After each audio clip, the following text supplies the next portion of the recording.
बहुत अच्छा लगा। अभी जायसवाल जी ने काफ़ी धारा प्रवाही भाषण दिया। तो क्लास 11th की जो छात्रा थी उसने भी बहुत अच्छा बोला। लेकिन सवाल ये उठता है कि हम अभी भी अगर ओजस्वी वक्ता बनना है तो ये पेपर हमको लेकर नहीं आना है। अपने विचार, आपके विचारों का प्रवाह होना चाहिए। गांधी दर्शन भी यही है और शास्त्री दर्शन भी यही है। और दूसरी चीज़ ये है कि इन दर्शन को हम बातें बड़ी बड़ी सब करते हैं, अपने जीवन में कितना उतार रहे हैं। अगर शायद आपने गांधी जी की आत्मकथा पढ़ी हो तो उसमें गांधी जी ने जितनी भी बुराइयां उनके अंदर थी उनको सबको लिखा है। ऐसा नहीं है बुराइयां किसी में नहीं है, मेरे अंदर बहुत बुराइयां हैं, आपके अंदर भी बुराइयां होंगी। लेकिन उन बुराइयों को पहचानना, उनको लोगों को बताना और उनसे दूर होना, ये एक गांधीयन फिलॉसफी थी जिसका आज हम देखते हैं कि ब्रिटिश के लोग जिनको उन्होंने बाहर निकाल दिया वो भी आज गांधी का आदर करते हैं।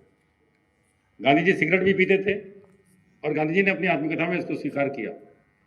कैसे उससे मुक्ति पाई वो भी उन्होंने लिखा है। तो प्यारे बच्चों, गांधी जी को यदि आत्मसात करना है हमें, तो हमें अपना एक आत्मनिरीक्षण करना होगा। क्या क्या हमारे अंदर इस तरह की बुराइयां हैं, उनको हम छोड़ें। और शास्त्री जी की ईमानदारी पूरे संसार में जानी जाती है। आज सुबह मेरे पास कैटरिंग सर आए थे, उन्होंने कहा कि सर ये लड्डू कैसे बटेगा। तो मुझे घटना याद आ गई अपने टाइम की, जब गांधी जयंती थी, कुछ ऐसा डिस्ट्रीब्यूशन होना था।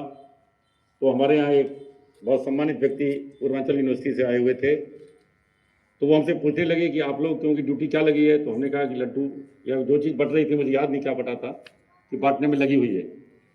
तो उन्होंने कहा कि आज गांधी जयंती है, आपकी ड्यूटी क्यों लगी हुई है इसमें बांटने में, क्या बच्चे ईमानदारी से नहीं ले सकते। तो मुझसे रहा नहीं गया, मैंने कहा कि सर अगर बच्चों को छोड़ देंगे तो बच्चे लड्डू या जो भी चीज़ें केला उठा के ले जाएंगे। तो उन्होंने कहा कि फिर आपकी गांधी जयंती मनाना ही बेकार है।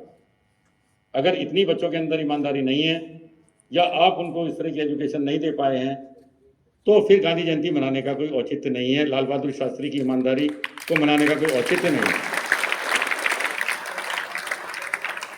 तो आज सुबह जब मेरे पास कैटरिंग सर आए तो मुझे वो घटना याद आई। तो मैं आज आपसे अनुरोध करूंगा कि अभी जो हमारा सीट डिस्ट्रीब्यूशन होगा, उन प्रोफेसर साहब ने ये भी मुझसे कहा था कि अगर आपके पास 500 बच्चे हैं और 502 केले या लड्डू रख देते हैं तो लास्ट में 2 लड्डू बचना चाहिए आपके पास। तब ये रिफ्लेक्शन जाता है कि हम वास्तव में महात्मा गांधी और लाल बहादुर शास्त्री के आदर्शों को आत्मसात कर रहे हैं।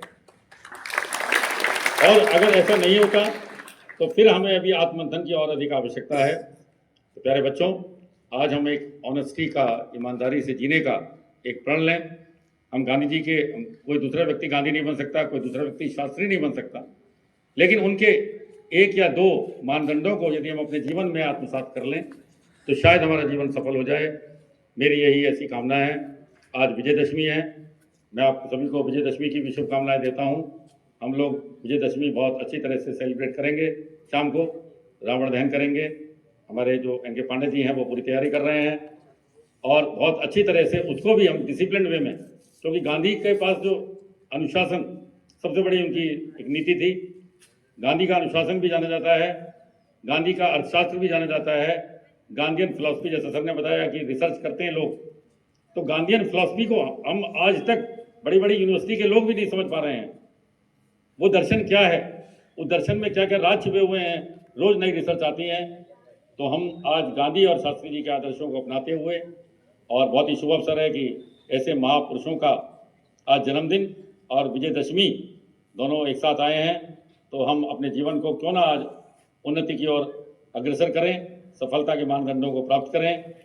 मैं इन्हीं शुभकामनाओं के साथ आप लोगों को दोनों के जन्मदिन की शुभकामनाएं देता हूं और विजयदशमी की हार्दिक शुभकामनाएं। अपने समस्त विद्यालय परिवार को मेरी ओर से बहुत बहुत हार्दिक शुभकामनाएं। धन्यवाद।